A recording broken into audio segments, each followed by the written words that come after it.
Bismillahirrahmanirrahim. Assalamu alaikum students.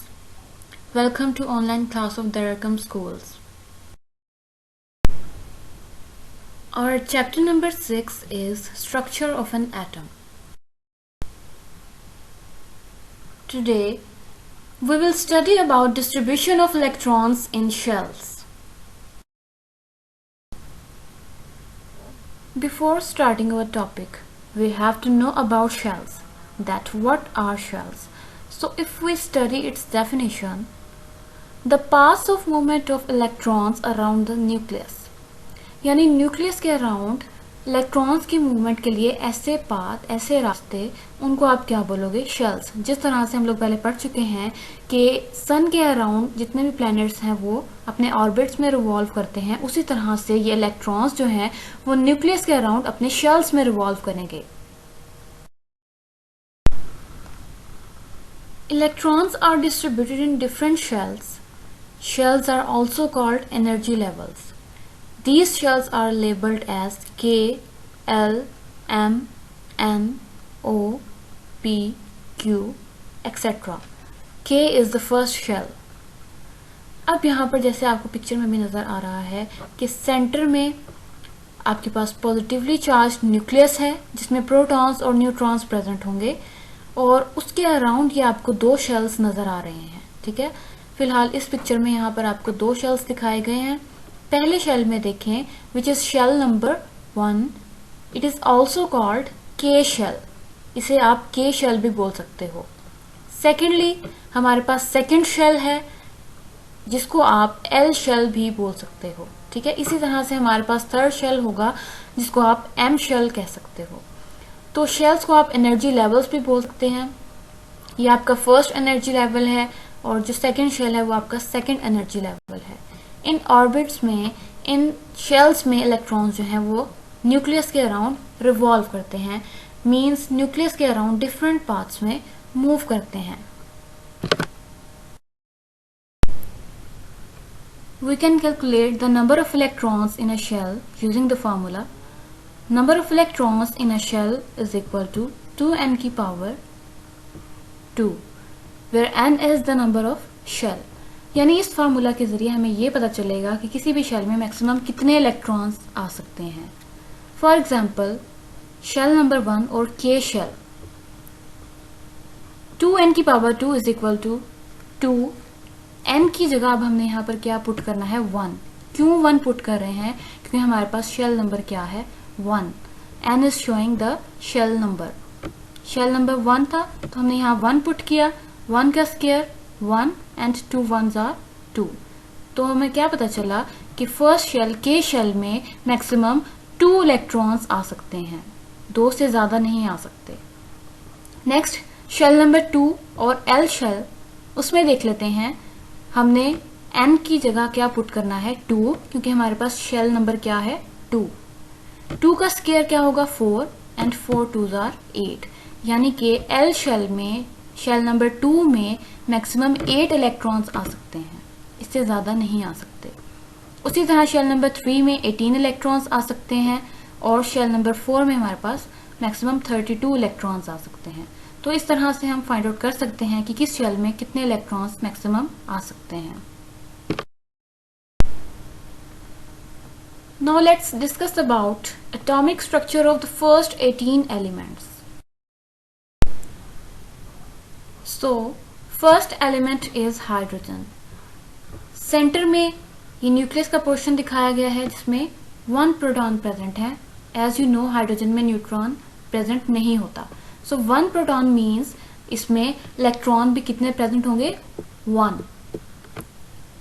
because number of protons are equal to the number of electrons। Second element is helium। There are 2 protons in helium।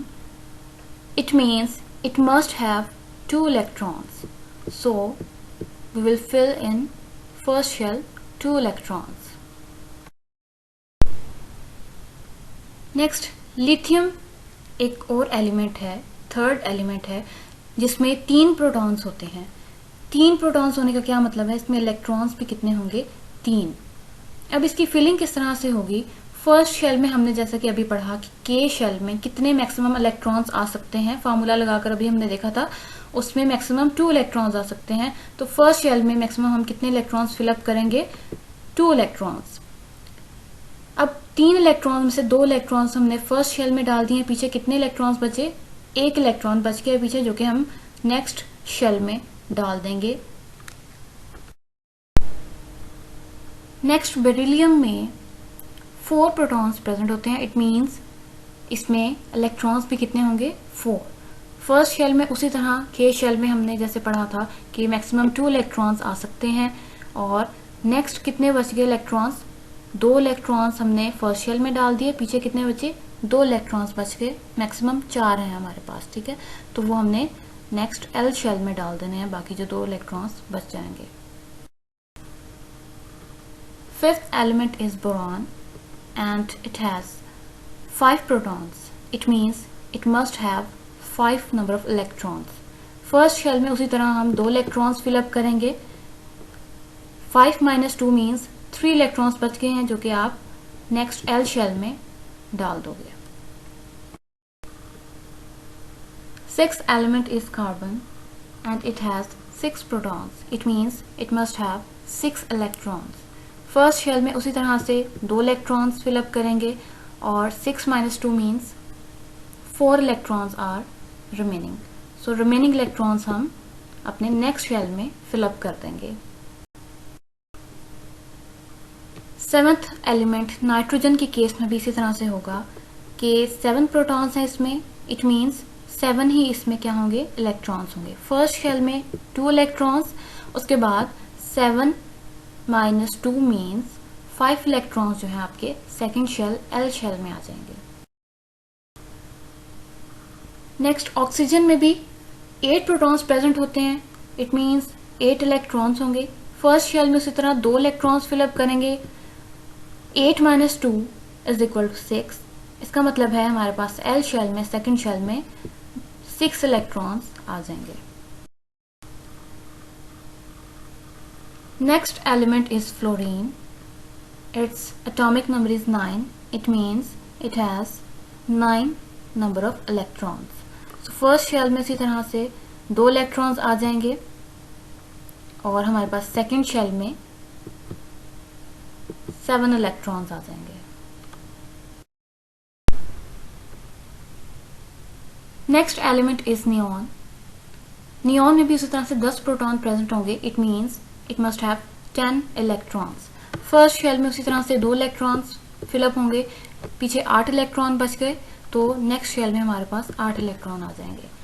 अब यहाँ पर आपने गौर किया होगा कि हमारे पास जो सेकंड शेल है विच इज एल शेल, उसमें मैक्सिमम हमने फार्मूला लगाकर पता किया था कि इस सेकंड शेल में मैक्सिमम 8 इलेक्ट्रॉन्स जो हैं वो आ सकते हैं, ठीक है। तो क्या आपको यहाँ पर अब 8 इलेक्ट्रॉन्स नजर आ रहे हैं? जी, यहाँ पर 8 इलेक्ट्रॉन्स ही प्रेजेंट है सेकंड शेल में। इसका क्या मतलब है कि जो हमारा नियॉन का सेकंड शेल है वो कम्प्लीटली फिल्ड है, ठीक है। तो ऐसे एलिमेंट्स जिनका आउटरमोस्ट शेल जो है वो कम्प्लीटली फिल होता है उनको हम नोबल गैसेस बोलते हैं and these are inert and stable. इसी तरह से हीलियम का भी जो आउटरमोस्ट शेल है वो कम्प्लीटली फिल्ड था, उसमें मैक्सिमम 2 इलेक्ट्रॉन्स थे और फर्स्ट शेल में हमारे पास मैक्सिमम 2 इलेक्ट्रॉन्स ही होते हैं, तो वो भी कम्प्लीटली फिल्ड था। उसी तरह नियॉन जो है इसका भी आउटरमोस्ट शेल कम्प्लीटली फिल्ड है, so it's also known as noble gas. 11th element is sodium. Sodium में 11 नंबर ऑफ प्रोटॉन्स प्रेजेंट होते हैं which means it has 11 number of electrons. First shell में उसी तरह से 2 इलेक्ट्रॉन्स फिलअप होंगे and next 8 electrons हमारे पास सेकंड शेल में आ जाएंगे। अब इनको अगर हम काउंट करें 8 + 2 मीन्स 10, यानी कि 1 इलेक्ट्रॉन और बाकी है जो कि हम नेक्स्ट शेल एम शेल में फिलअप कर देंगे। Magnesium is another element which has 12 protons. It means it must have 12 electrons. First shell में 2 इलेक्ट्रॉन्स उसी तरह से फिलअप करने हैं हमने। नेक्स्ट एल शेल में हमारे पास 8 इलेक्ट्रॉन्स आ जाएंगे और इस तरह से हमारे पास 10 इलेक्ट्रॉन्स फिल अप हो चुके हैं। पीछे कितने बचे? 2 इलेक्ट्रॉन्स। तो 2 इलेक्ट्रॉन्स हम अपने लास्ट शेल में डाल देंगे, एम शेल में। Similarly, in aluminium, 2 electrons come to the first shell, 8 electrons come to the second shell, and further 3 electrons come to the M shell. Silicon में भी इसी तरह से फर्स्ट शेल में 2 इलेक्ट्रॉन्स आ जाएंगे, 8 इलेक्ट्रॉन्स हमारे पास L शेल में फिलअप हो जाएंगे और 4 इलेक्ट्रॉन्स जो है हमारे पास M शेल में आ जाएंगे। यानी जितने इलेक्ट्रॉन्स बचते जाएंगे वो हम नेक्स्ट शेल में डालते जाएंगे। Phosphorus is another element and there are 15 number of electrons present in it.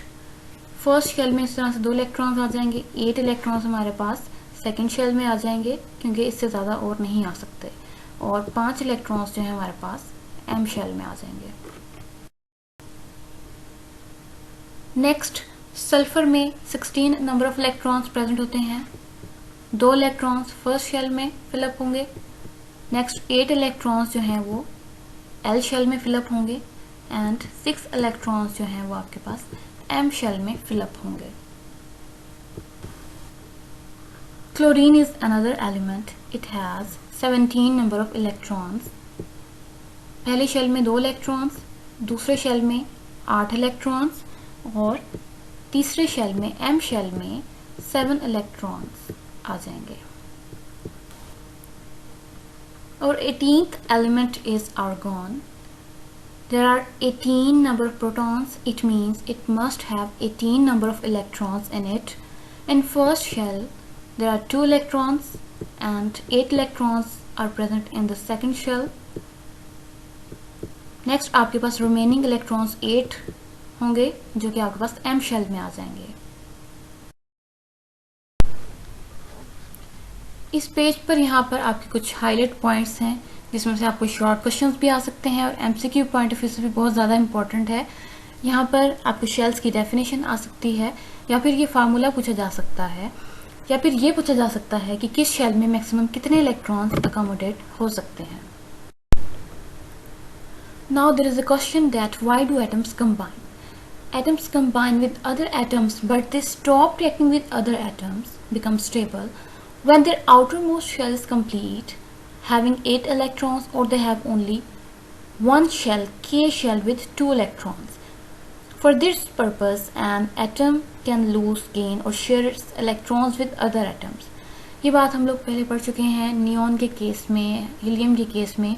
जब इनका आउटर मोस्ट शेल कंप्लीट हो जाता है तो वो इनर्ट हो जाते हैं, ठीक है, वो स्टेबल हो जाते हैं, वो किसी और से रिएक्ट करना नहीं चाहते।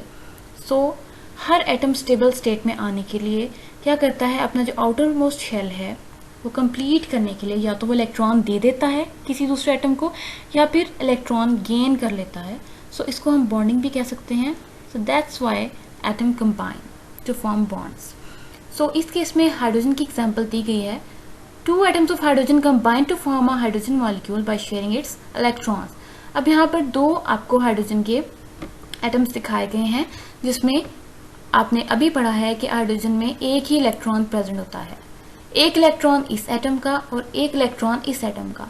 दोनों ने आपस में शेयरिंग करके अपना आउटर मोस्ट शेल कंप्लीट कर लिया है, ठीक है, अपने इलेक्ट्रॉन्स शेयर कर लिए हैं। तो उससे अब क्या बन चुका है, हाइड्रोजन एटम की बजाय हाइड्रोजन मॉलिक्यूल बन चुका है। तो इस तरह मॉलिक्यूल्स की फॉर्मेशन हो जाती है एटम्स के कंबाइन करने से। यहाँ तक आपका आज का लेक्चर कंप्लीट हो चुका है। उम्मीद करती हूँ आपको समझ में आ गई होगी कि किस तरह से इलेक्ट्रॉनिक डिस्ट्रीब्यूशन हम लोगों ने पढ़ी है और किस तरह से फार्मूला यूज़ करते हुए हमने अपने इलेक्ट्रॉन्स को फाइंड किया है कि किस शेल में कितने मैक्सिमम नंबर ऑफ इलेक्ट्रॉन्स आ सकते हैं। So thank you so much. अल्लाह हाफिज़।